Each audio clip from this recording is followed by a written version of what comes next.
सबको जय मसीह की। आपका स्वागत है यीशु मसीह के नाम में। आज हम प्रभु के चरणों में हैं और आज हम कुछ अहम बातों को सीखेंगे परमेश्वर के चरणों में।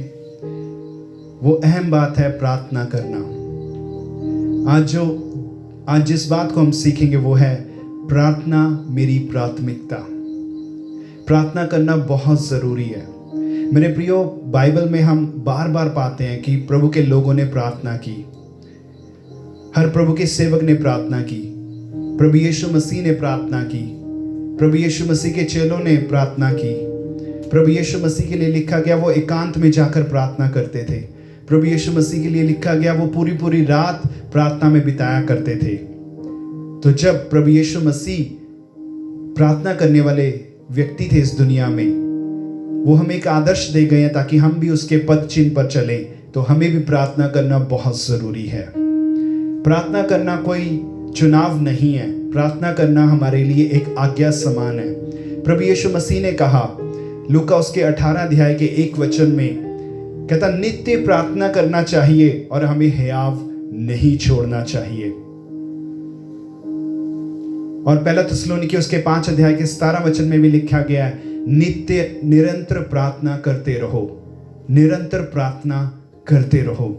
हमें लगातार प्रार्थना को करना है। दुनिया के पास कोई उम्मीद नहीं है। इन दिनों में हम जब लॉकडाउन में हैं, हम जब अपने घरों में बैठे हुए हैं, हम बाहर नहीं जा सकते, हम काम नहीं कर सकते, हम अपने घर में बैठे हुए हैं, दुनिया बोर हो रही है, अन्य जाति लोग इस समय को नहीं पास कर पा रहे, लेकिन एक मसीही व्यक्ति इस समय को सही से इस्तेमाल कर सकता है। एक मसीही व्यक्ति इस समय का सही ढंग से इस्तेमाल कर सकता है। वो इस समय को प्रार्थना में दे सकता है, वो इस समय को वचन पढ़ने में, वचन को मानने में और प्रभु के साथ रिश्ता दृढ़ करने में दे सकता है। पहले हमारे पास समय नहीं था। पहले जब हम काम पे जाया करते थे, हम दुनियादारी में घूमते फिरते थे, हम कहते थे कि हम बिजी हैं, हमारे पास समय नहीं लगता कि हम प्रार्थना करें, हम थक जाते थे, रात को प्रार्थना में नहीं बैठ पाते थे। लेकिन अब ऐसा कोई भी कारण हमारे पास मौजूद नहीं है कि हम प्रार्थना ना करें। मेरे पास एक वर्डिंग पहुंची जिसमें ये लिखा हुआ था कि अगर कोई लॉकडाउन के दिनों में गोरा नहीं हो पाया ना, तो वो आगे कभी भी गोरा नहीं हो पाएगा, चाहे जितनी मर्जी क्रीमें वो यूज़ करे। मैं इसको मसीहत में लेता हूँ। अगर इन लॉकडाउन के दिनों में, इन कर्फ्यू के दिनों में अगर हम प्रार्थना नहीं कर पाए, अगर हम प्रभु के वचन को नहीं पढ़ पाए, अगर हम अपने रिलेशन को प्रभु के साथ सही नहीं कर पाए, तो ये बहुत कठिन हो जाएगा कि जब ये लॉकडाउन खुलेगा, जब हम अपने कामों में व्यस्त हो जाएंगे, तब हम प्रार्थना का जीवन बनाएं। अभी वो समय है, आज वो समय है। परमेश्वर ने हमें ये टाइम दिया है। कुछ भी इस दुनिया में घटता है परमेश्वर की मर्जी के बगैर नहीं है। ये कोरोना वायरस फैला है, पूरी दुनिया लॉकडाउन के अंदर है, ये सब परमेश्वर की इच्छा से हो रहा है। परमेश्वर ने चाहा ऐसा हुआ है। परमेश्वर की मर्जी के बगैर कुछ भी नहीं होता। तो जब हम अपने घरों में लॉकडाउन में बैठे हुए हैं, तो हम प्रार्थना के जीवन को अपने अंदर लें, प्रार्थना के जीवन को हम अपने अंदर लें। यूहन्ना उसके 15 अध्याय के 5 वचन में यीशु मसीह ने कहा यदि तुम मेरे अंदर बने रहो, मैं तुम्हारे अंदर बना रहूं, तो तुम बहुत सारा फल लेकर आ सकते हो, तुम बहुत सारा फल लेकर आ सकते हो। लेकिन एक शर्त है। प्रभु यीशु मसीह कहते हैं यदि मैं तुम में बना रहूं और तुम मुझ में बने रहो। ये सहभागिता कहां पे होगी? ये एक दूसरे के अंदर बने रहना कहां पे होगा? ये प्रार्थना में होगा। जब हम प्रार्थना में प्रभु में बने रहेंगे और प्रार्थना में प्रभु हमारे अंदर बने रहेंगे, तो हम बहुत सारा फल लेकर आ सकते हैं, बहुत सारा फल लेकर आ सकते हैं, जिससे पिता के नाम को महिमा मिले। आज हम प्रार्थना के विषय में कुछ महत्वपूर्ण बातें देखेंगे कि प्रार्थना हमारे जीवन में क्या क्या करती है। आप इसको कह सकते हैं प्रार्थना के फायदे। प्रार्थना के फायदे, प्रार्थना हमारे जीवन में क्या क्या करती है मेरे प्रियो। पहली बात है, जब हम प्रार्थना करते हैं, जब हमारा प्रार्थना का जीवन होता है, प्रार्थना करना बहुत ज़रूरी है।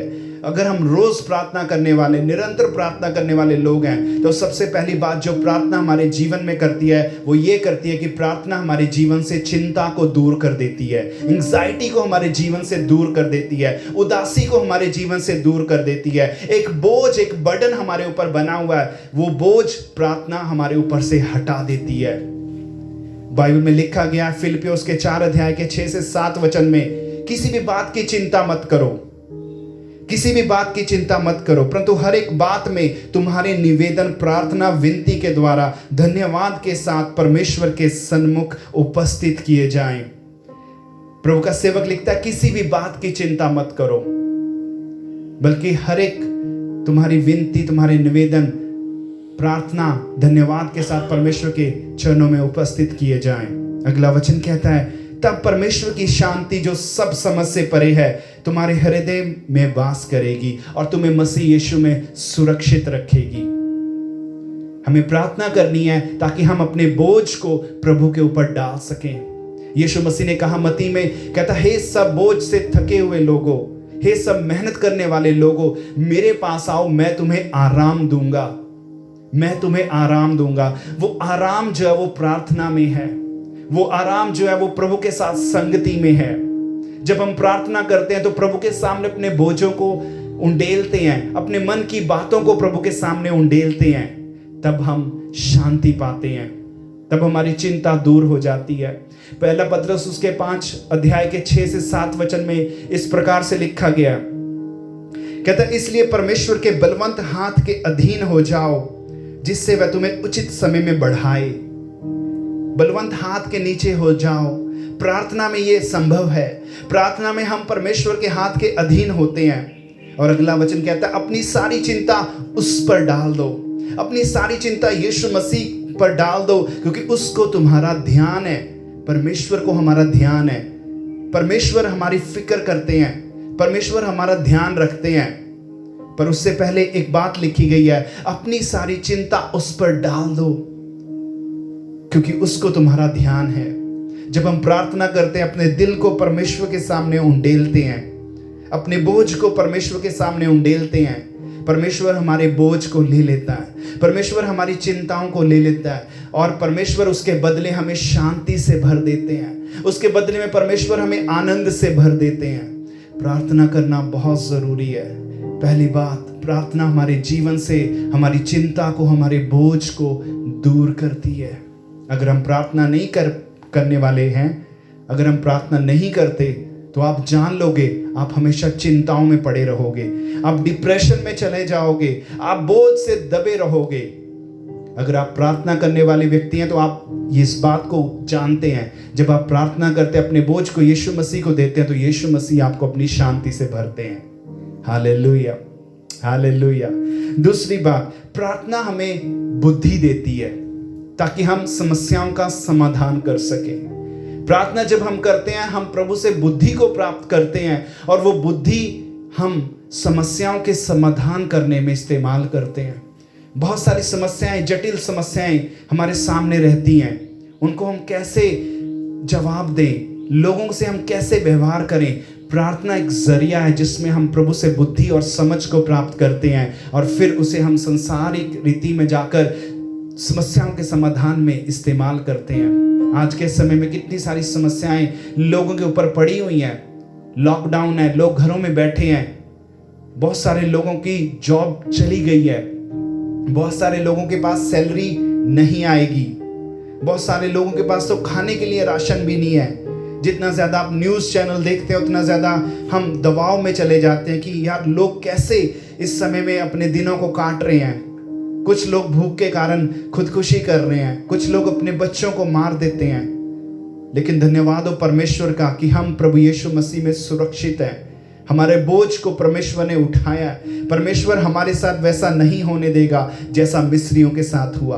परमेश्वर की हम चुनी हुई कौम है, और परमेश्वर हमारा जीवित है, वो हमें संभालता है। हम इस बात को देख रहे हैं, प्रार्थना जब हम करते हैं तो वो हमें बुद्धि देती है। याकूब उसके 1 अध्याय के 5 वचन में इस बात को लिखा गया है, कहता है जिसके पास बुद्धि की कमी हो वो परमेश्वर के पास आए और परमेश्वर से मांगे तो परमेश्वर उसको बिना उल्हाना देता है।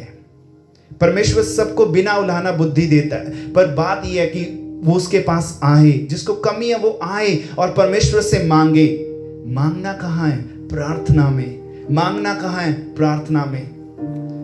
मत्ती 7 अध्याय में लिखा गया, मांगो तो तुम्हें दिया जाएगा, ढूंढो तो तुम पाओगे, खटखटाओ तो तुम्हारे लिए खोला जाएगा।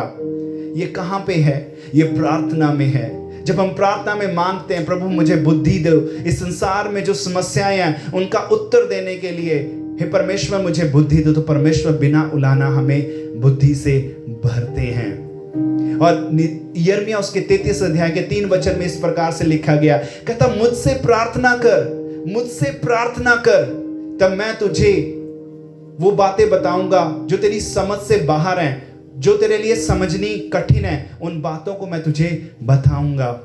ऐसा लिखा गया वहां पे। कहता मुझसे प्रार्थना कर, मैं तेरी सुनकर तुझे बड़ी बड़ी और कठिन बातें बताऊंगा जिन्हें तू नहीं जानता। इस संसार में बहुत सारी बातें हैं जिनको हम नहीं जानते। बहुत सारी बातें, बहुत सारे हालात ऐसे हो जाते हैं जो हमें हमारे सहन से बाहर हैं। घर में लड़ाई होती है, ऑफिस में लड़ाई हो जाती है, हमें नहीं पता उस लड़ाई में हम कैसे व्यवहार करें, अपने बॉस के साथ कैसे बात करें, अपने बच्चों के साथ, अपने पेरेंट्स के साथ, अपने जीवन साथी के साथ हम कैसे बात करें। परमेश्वर इसका आंसर देते हैं, मुझसे प्रार्थना कर, मैं तुझे बड़ी बड़ी और कठिन बातें बताऊंगा जिन्हें तू अभी नहीं समझता। परमेश्वर हमें डायरेक्शन देते हैं, परमेश्वर हमें एक दिशा देते हैं, परमेश्वर हमें गलत फैसले लेने से रोक देते हैं। दाऊद ने कितनी सारी लड़ाइयां लड़ी और हर लड़ाई में वो जयवंत हुआ। क्यों? क्योंकि वो लड़ाई में जाने से पहले प्रभु से प्रार्थना करता था कि परमेश्वर आप मुझे बताएं कि मैं इस दल का पीछा करूं या ना करूं, मैं इस लड़ाई को लड़ूं या ना लड़ूं। तो परमेश्वर उससे कहते थे लड़, तो वो लड़ता था और विजयी होता था। परमेश्वर उसको कहता था ना लड़, तो वो नहीं जाता था। मूसा ने भी ऐसी प्रार्थना की, हे परमेश्वर यदि आप हमारे साथ नहीं हैं तो हमें एक कदम भी आगे मत लेकर जा। प्रभु से अगुवाई मांगे, प्रभु से प्रार्थना करें, परमेश्वर आपको अगुवाई देंगे, परमेश्वर आपको बुद्धि देंगे। आपको कौन सी जॉब करनी है, आपको कौन सी स्टडीज में आगे बढ़ना है, कौन से प्रोफेशन को आपने चुनना है, अगर आप जवान हैं किस से आपको शादी करनी है, ये सब बातें परमेश्वर आपको प्रार्थना में बताएंगे। ये सब बातें परमेश्वर आपको प्रार्थना में बताएंगे। मत्ती में लिखा गया, कहता तो गुप्त में जा, अपने कमरे में जा, द्वार बंद कर और अपने पिता से जो गुप्त में तुझे देखता है उससे प्रार्थना कर। गहरी बातों को जानना चाहते हैं, फ्यूचर के लिए अपने प्लान्स को जानना चाहते हैं, प्रभु के प्लान्स को जानना चाहते हैं, गुप्त में चले जाएं, अपने कमरे में चले जाएं, द्वार बंद करें, अपने पिता से जो गुप्त में तुम्हें देखता है उससे प्रार्थना करें। बाइबल कहती है तब तेरा पिता जो गुप्त में देखता है तुझे प्रतिफल देगा। आमीन, हालेलुया। तीसरी बात, जब हम प्रार्थना करते हैं तो प्रार्थना हमारी मदद करती है परमेश्वर की मर्जी को जानने के लिए और परमेश्वर की मर्जी को ग्रहण करने के लिए। जब हम प्रार्थना करते हैं ये हमारी मदद करती है परमेश्वर की मर्जी को जानने के लिए और उसको हमारे अंदर ग्रहण करने के लिए। एक जगह प्रभु का सेवक कहता अपने बुलाए जाने को तो परखो कि तुम किस बुलाहट से बुलाए गए हो और अपनी बुलाहट के अनुसार चाल चलो। पर लेकिन हम में से बहुत सारे लोगों को हमें ये नहीं पता कि हमारी बुलाहट क्या है, हमें कलीसिया में रहते हुए किस काम को करना है, किन कामों को हमें करना है। क्या परमेश्वर ने हमें प्रचार की सेवकाई दी है, परमेश्वर ने हमें पास्टर की सेवकाई दी है, परमेश्वर ने हमें वर्शिप लीडर की सेवकाई दी है, परमेश्वर ने हमें चर्च को मैनेजमेंट करने के लिए सेवकाई दी है, या परमेश्वर ने हमें दरी बिछाने के लिए या सेवा टहल करने के लिए सेवकाई दी है। हम में से बहुतों को नहीं पता। अपनी बुलाहट को पहचाने। ये पहचान कहाँ मिलेगी? ये पहचान प्रार्थना में मिलेगी, ये पहचान प्रार्थना में मिलेगी। मत्ती उसके 6 अध्याय के 9 वचन में यीशु मसीह ने कहा, कहता तुम इस रीति से प्रार्थना किया करो कि हे हमारे पिता, आप जो स्वर्ग में हैं, आपका नाम पवित्र माना जाए, आपका राज्य आए, आपकी मर्जी जैसी स्वर्ग में पूरी होती है वैसे पृथ्वी के ऊपर भी आपकी मर्जी पूरी हो। आज हमें परमेश्वर की मर्जी को इस पृथ्वी के ऊपर पूरा होते हुए देखना है। लेकिन हमें कैसे पता चलेगा कि परमेश्वर की मर्जी क्या है और परमेश्वर हमारे जीवन से क्या चाहते हैं? ये हमें कैसे पता चलेगा? ये हमें प्रार्थना में पता चलेगा। ये हमें प्रार्थना में पता चलेगा। भजन संहिता उसके 143 अध्याय के 10 वचन में दाऊद प्रभु से प्रार्थना करते हैं। दाऊद कहते हैं, हे परमेश्वर मुझे सिखा कि मैं तेरी इच्छा को कैसे पूरी करूं। दाऊद प्रभु को पुकारता है और प्रभु से प्रार्थना करता है कि प्रभु मुझे सिखा कि मैं तेरी इच्छा को कैसे पूरा करूं, क्योंकि आप मेरे परमेश्वर हैं और मैं आपसे प्रार्थना करता हूं कि आपका भला आत्मा धर्म के मार्ग में मुझे अगुवाई करे, मुझे ले चले। हमें प्रार्थना में प्रभु को पुकारना है और प्रभु की इच्छा को जानना है कि परमेश्वर आप मुझसे क्या चाहते हैं कि मैं आपके लिए करूं। जो काम परमेश्वर ने आपके लिए रखा है वो प्रभु आप ही से लेंगे, वो काम आप ही से लेंगे। अगर आप अपने आप को कमजोर सोचते हैं, अगर आप अपने आप को निर्बुद्धि सोचते हैं, अपने आप को छोटा सोचते हैं, तो धन्य हो आप लोग, क्योंकि परमेश्वर ने ऐसे ही लोगों को चुना है।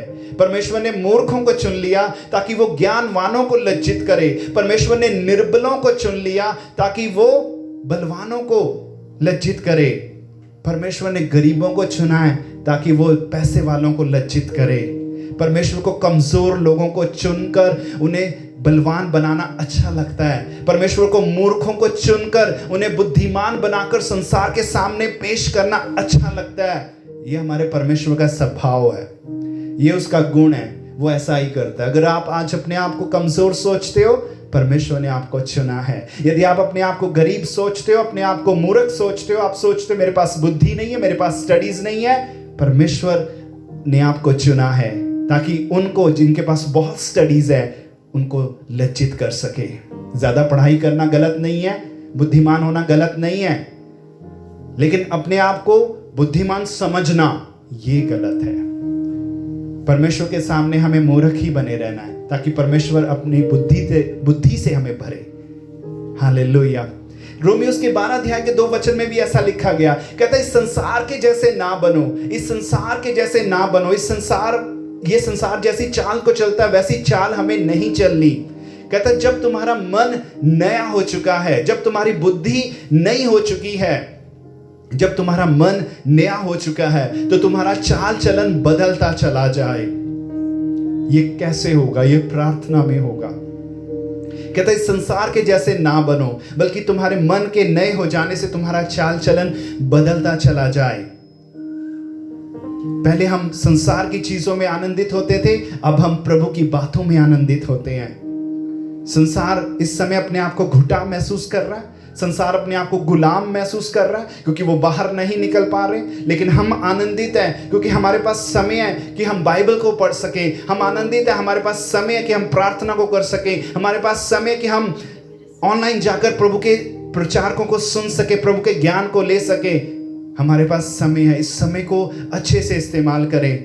ये समय दोबारा नहीं आएगा, ऐसा समय दोबारा नहीं आएगा। हो सकता है आप 1 महीने की छुट्टी लेके घर पे बैठ जाओ यही समय का आनंद लेने के लिए, लेकिन वो ऐसा नहीं होगा। 1 महीने की छुट्टी जरूर ले लोगे, लेकिन उस 1 महीने में लोग आपके घर आने से नहीं रुकेंगे। उस 1 महीने में आपके पास ये ऑप्शन होगी कि आप बाहर कहीं घूमने चले जाओ, आप अपने किसी रिश्तेदार के पास चले जाओ, ये ऑप्शन आपके पास होगी। लेकिन इस समय में, आज के समय में ऐसा कुछ नहीं है। कोई हमारे घर नहीं आता, हम किसी के घर नहीं जाते, हम अपने घर में बैठे हैं। इस समय को प्रार्थना में मजबूत कर लो, इस समय अपनी प्रार्थना के जीवन को मजबूत कर लो। जो नहीं करते वो छोटे से थोड़े समय से शुरू करो। जो कर रहे हो प्रभु का धन्यवाद, आप जो प्रार्थना करते हो उस समय को और बढ़ाओ, उस समय को और बढ़ाओ। व्यर्थ की बातों में उस समय को मत गवाओ, व्यर्थ की बातों में समय को मत गवाओ। 12:2 में लिखा गया, रोमियो कहते इस संसार के जैसे ना बनो, बल्कि तुम्हारा मन नया हो चुका है, तुम्हारा चाल चलन बदलता चला जाए, ताकि तुम परमेश्वर की भली, भावती और सिद्ध इच्छा को अनुभव से मालूम करते रहो। परमेश्वर की भली और परमेश्वर की भावती और सिद्ध इच्छा को अनुभव से मालूम करते रहो। वो अनुभव कहाँ होगा? वो प्रार्थना में होगा। वो अनुभव कहाँ से आएगा? वो प्रार्थना से आएगा। कैसे परमेश्वर की मर्जी को हम पूरा कर सकते हैं? कैसे उसकी मर्जी को जान सकते हैं? प्रार्थना एक जरिया है परमेश्वर की मर्जी को जानना और उसको ग्रहण करने का। रोमियो के 8 अध्याय के 26-27 वचन में ऐसे लिखा गया है, कहता हमें नहीं पता कि प्रार्थना कैसे करनी है, हमें नहीं पता प्रार्थना कैसे करनी है, लेकिन आत्मा आप ही हमारे द्वारा प्रार्थना करवाता है। आत्मा आप ही हमारे द्वारा आहें भर भर कर प्रार्थना करवाता है, क्योंकि आत्मा जानता है परमेश्वर की मर्जी क्या है। आत्मा जानता है परमेश्वर के दिल की धड़कन क्या है, परमेश्वर क्या डिमांड करता है। और जब हम आत्मा में प्रार्थना करते हैं तो हम परमेश्वर की मर्जी के अनुसार प्रार्थना करते हैं, और उसमें हम उन बातों के लिए प्रार्थना कर जाते हैं जो हमें पता भी नहीं है। हमारी डायरी में, हमारे बाइबल में कुछ निवेदन लिखे हुए हैं, लेकिन जब हम आत्मा में प्रार्थना करते हैं तो हम उन विषयों के लिए भी प्रार्थना कर जाते हैं जो विषय हमारी डायरी में या हमारी बाइबल में नहीं लिखे हुए। प्रार्थना करना हमें परमेश्वर की मर्जी को जानने में और परमेश्वर की मर्जी को ग्रहण करने में मदद करती है। प्रार्थना करना समय व्यर्थ करना नहीं है मेरे प्रियो। प्रार्थना करना परमेश्वर के सामने अपने दिल को उंडेलना, अपनी मर्जी को उंडेलना है। हालेलुया। चौथी बात, जब हम प्रार्थना करते हैं तो प्रार्थना हमारे जीवन में क्षमा को लेकर आती है। क्षमा को लेकर आने का मतलब कि हम प्रभु के सामने प्रार्थना में जाते हैं तो हम खुद के लिए जब क्षमा मांगते हैं तो प्रभु हमें माफ करते हैं। और दूसरी बात, प्रार्थना हमें ये सामर्थ्य देती है कि जिसने हमारे खिलाफ अगर कुछ किया है तो हम उसको माफ कर पाते हैं। वरना दुनिया के लोग तो ये कहते हैं, ये मुझसे नहीं हो सकता, उसने मेरे खिलाफ बहुत बुरा किया है, मैं उसे क्षमा नहीं कर सकता। लेकिन प्रार्थना हमें ये सामर्थ्य देती है कि हम खुद भी माफी को प्राप्त कर सकते हैं प्रभु से और दूसरे को माफ भी कर सकते हैं। पहला यूहन्ना उसके 1 अध्याय के 9 वचन में इस प्रकार से लिखा गया, कहता है यदि हम अपने पापों को उसके सामने मान लें, यदि हम अपने पापों को उसके सामने मान लें तो वो हमें क्षमा करने में विश्वास योग्य और धर्मी है। परमेश्वर हमें क्षमा करने में विश्वास योग्य और धर्मी परमेश्वर है। जब हम उसके चरणों में आते हैं, उससे माफी मांगते हैं तो परमेश्वर हमें माफ करते हैं। ये प्रार्थना में है, ये प्रार्थना में है। और यीशु मसीह ने भी कहा, यीशु मसीह ने कहा लूका उसके 23 अध्याय के 34 वचन में, इस बात को मत्ती में भी दर्ज किया गया है, मरकुस में भी दर्ज किया गया है कि हे पिता इन्हें क्षमा कर क्योंकि ये नहीं जानते कि ये क्या करते हैं। यीशु मसीह ने उनके लिए माफी मांगी जिन्होंने यीशु मसीह को मारा, जिन्होंने यीशु मसीह के ऊपर कोड़े मारे, जिन्होंने यीशु मसीह के ऊपर सताव किया, जिन्होंने यीशु मसीह के हाथों में पांवों में कीलें ठोंकी, जिन्होंने उसको क्रूस के ऊपर चढ़ा दिया। यीशु मसीह ने उनके लिए प्रार्थना की कि हे पिता इन्हें माफ कर क्योंकि ये नहीं जानते कि ये क्या करते हैं।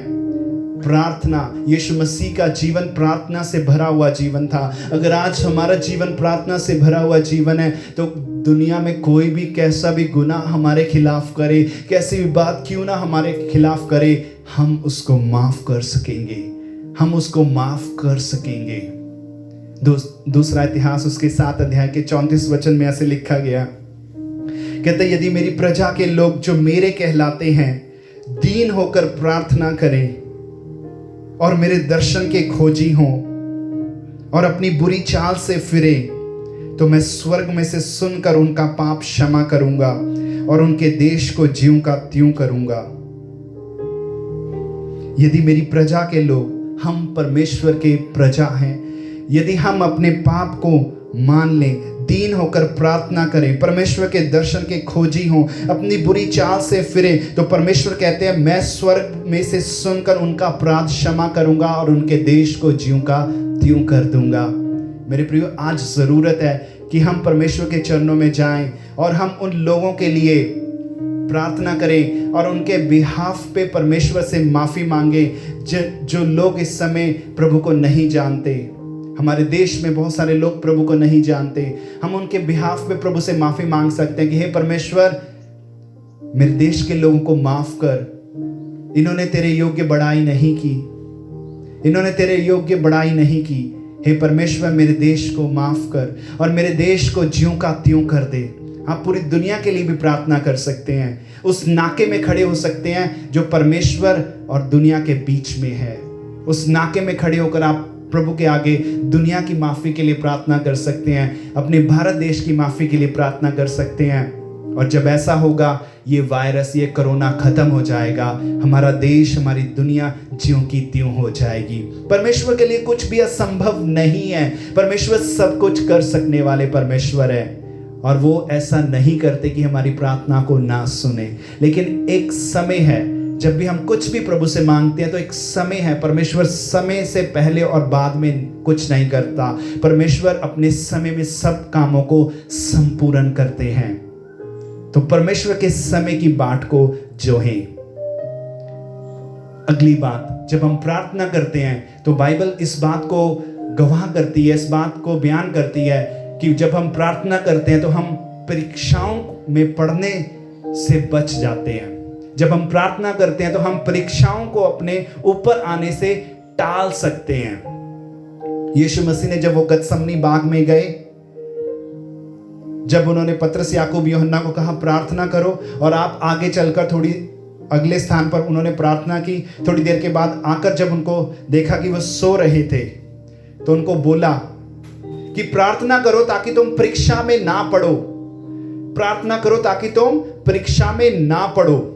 मतलब प्रार्थना करना हमें परीक्षा से बचाता है। जब हम प्रार्थना करने वाले होंगे तो हम हर एक परीक्षा से बच सकते हैं। इस बात को लिखा गया मत्ती उसके 26 अध्याय के 41 वचन में, कहता जागते रहो और प्रार्थना करते रहो कि तुम परीक्षा में ना पड़ो। आत्मा तो तैयार है लेकिन शरीर दुर्बल है। आत्मा तो तैयार है, आत्मा तो प्रार्थना करना चाहती है, लेकिन शरीर दुर्बल है। शरीर में जान नहीं है कि वो बैठ पाए प्रभु के चरणों में। एक ट्रांसलेशन ऐसे कहती है, कहता मन तो तैयार है, मन तो ये इच्छा करता है कि प्रार्थना करे, लेकिन शरीर कमजोर पड़ जाता है। मन तो हमारा इच्छा करता है, आत्मा तो इच्छा करता है कि प्रार्थना करे, लेकिन शरीर दुर्बल पड़ जाता है। गलातियों में लिखा गया, कहता आत्मा और शरीर की लड़ाई है। शरीर संसार की बातों की ओर दौड़ता है, लेकिन आत्मा परमेश्वर की बातों में आनंदित होती है। चुनाव हमारा है, शरीर को जितवाएं या आत्मा को जितवाएं। शरीर नाश हो जाएगा कुछ समय के बाद, जब हम अपनी आयु को भोग कर चले जाएंगे ये शरीर नष्ट हो जाएगा, लेकिन आत्मा तो परमेश्वर के पास जानी है। इसलिए आत्मा की बातों में मन लगाओ। आत्मा से शरीर की क्रियाओं को मार दो। शरीर को बिठाओ प्रार्थना में, शरीर से प्रार्थना करवाओ। हालेलुया। पहला कुरिन्थियों उसके 10 अध्याय के 13 वचन में ऐसे ही लिखा गया, कहता तुम किसी परीक्षा में नहीं पड़े। प्रभु का सेवक लिखता, कहता तुम किसी परीक्षा में नहीं पड़े जो तुम्हारे सहन से बाहर हो। परमेश्वर सच्चा है और वह तुम्हें सामर्थ्य से बाहर परीक्षा में पड़ने नहीं देगा, वरन परीक्षा के साथ निकास भी करेगा ताकि तुम सह सको। प्रभु का सेवक लिखता, कहता अभी तक ऐसी कोई परीक्षा हमारे ऊपर नहीं पड़ी जो हमारे सहन से बाहर है, और परमेश्वर सच्चा, वो ऐसी परीक्षा में हमें पढ़ने भी नहीं देगा जिसको हम सह ना सके, बल्कि अगर हम पढ़ जाएंगे तो वो हमारे लिए निकास भी तैयार करता है। परमेश्वर निकास भी तैयार करता है हमारे लिए। वो निकास कहाँ मिलेगा, वो डायरेक्शन कहाँ मिलेगी? वो परमेश्वर के चरणों में, वो प्रार्थना में मिलेगी। वो डायरेक्शन, वो निकास हमें प्रार्थना में मिलेगा। प्रार्थना करना हमें परीक्षाओं को टालने में मदद करता है। प्रार्थना करो कि तुम परीक्षा में ना पड़ो। परीक्षा हमें संसार में घेरती है, और संसार में लिखा गया, कहता संसार में जो है वो है आंख की अभिलाषा, शरीर की अभिलाषा, जीवन का घमंड। ये परीक्षाएं तो हैं। आंखें देखती हैं और लालसा करती हैं, ये परीक्षाएं तो हैं। शरीर लालसा करता है, शरीर के लिए जीना, हमेशा क्या खाएंगे, क्या पहनेंगे, या व्यभिचार। ये शरीर की परीक्षाएं तो हैं। जीवन का घमंड, मेरे पास ये है, मेरे पास वो है, सब बातें, ये परीक्षाएं तो हैं। परमेश्वर को ये चीजें पसंद नहीं। ना तो आंख की अभिलाषा, ना शरीर की अभिलाषा, ना जीवन का घमंड। ये परमेश्वर की ओर से नहीं है। हे मेरे प्रियो, अगर हम संसार से प्रेम करते हैं तो पिता का प्रेम हम में नहीं है। हम या तो संसार से प्यार कर सकते हैं या हम पिता से प्यार कर सकते हैं। हम पिता से ही प्यार करें क्योंकि हमें पिता के पास ही जाना है। हम संसार में नहीं रह सकते, हम संसार में चिरस्थायी नहीं है। हमारा दीपक जीवन, हमारा अनंतता इस संसार में नहीं है, वो परमेश्वर के चरणों में है। तो हमें प्रार्थना करना है, हमें प्रार्थना करना है। उन बातों को जो आपको प्रार्थना करने से रोकती हैं उनको अपने से दूर कर दो। और बहुत सी बातें हैं, लेकिन कभी समय मिला तो फिर उन बातों को करेंगे। लेकिन आज के लिए इतना ही कि प्रार्थना जब हम करते हैं वो हमारे जीवन से प्रार्थना हमारे जीवन से चिंता को दूर करती है। प्रार्थना हमारे जीवन से चिंता को दूर करती है। प्रार्थना हमें बुद्धि देती है कि हम समस्याओं का समाधान कर सकें। प्रार्थना हमें परमेश्वर की मर्जी को पहचानने में और ग्रहण करने में मदद करती है। प्रार्थना हमारे जीवन में क्षमा को लेकर आती है, चाहे वो हमें चाहिए या हमें किसी और के लिए चाहिए। पांचवी बात जो मैंने बताई, प्रार्थना परीक्षाओं को टालने में मदद करती है। प्रार्थना करो कि तुम परीक्षा में ना पढ़ो। और बहुत सी बातें हैं, लेकिन प्रभु ने समय दिया तो फिर कभी उन बातों को हम शेयर करेंगे। उन बातों को जो आपको प्रार्थना करने से रोकती हैं उनको अपने से दूर कर दो। हो सकता है वो आपका फोन हो सकता है वो आपका टीवी हो सकता है वो आपके दोस्तों की संगति हो सकता है कोई भी बात जो आपके प्रार्थना के समय को खा जाती है। ऐसी कोई बात हो, उसको अपने जीवन से दूर कर दो। प्रभु यीशु मसीह से बढ़कर कुछ भी हमारे लिए जरूरी नहीं है और उसकी संगति से बढ़कर हमारे लिए कुछ भी जरूरी नहीं है। यूहन्ना 15 अध्याय के 5 वचन में हमने देखा, यीशु मसीह ने कहा, यदि तुम मुझ में बने रहो और मैं तुम में बना रहूं। उससे पहले लिखा है, कहता मैं सच्ची दाखलता हूं, तुम मेरी डालियां हो। यदि मैं तुम में बना रहूं और तुम मुझ में बने रहो तो तुम बहुत सारा फल लेकर आ सकते हो, तुम फलवंत हो सकते हो, तुम आशीषित हो सकते हो। और आगे लाइन में लिखा गया, कहता मुझसे अलग होकर तुम कुछ भी नहीं कर सकते। हम यीशु से अलग होकर कुछ भी नहीं कर सकते। हम प्रार्थना छोड़कर अगर हम प्रार्थना नहीं करेंगे तो हम कुछ भी नहीं कर सकते। हम यीशु से अलग होकर कुछ भी नहीं कर सकते। हम प्रार्थना किए बिना कुछ भी नहीं कर सकते।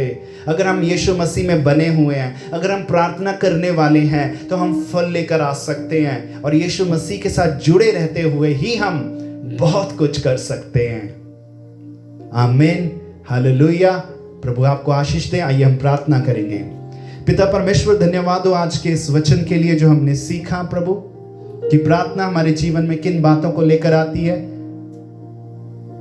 कुछ फायदे जो हमने देखे जो प्रार्थना करने से हमें मिलते हैं परमेश्वर। जो लोग मुझे सुनते हैं, फादर्स हार्ट फैमिली को परमेश्वर तेरे लहू में छिपाता हूं प्रभु जी, और मैं उनके लिए प्रार्थना करता कि आप अपनी बुद्धि और अपनी समझ से भरें प्रभु जी, और हमें ये शक्ति दें कि खुदावंद हम आत्मा को बलवान करें।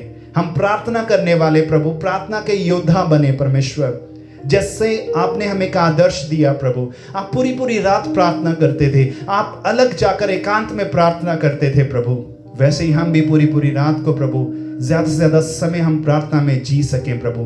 तेरे वचन को पढ़ते हुए, तेरे वचन को मानते हुए हम इस समय को जिए प्रभु जी। और मैं दुनिया के लिए भी प्रार्थना करता इस समय जबकि हम सब लॉकडाउन में हैं प्रभु जी।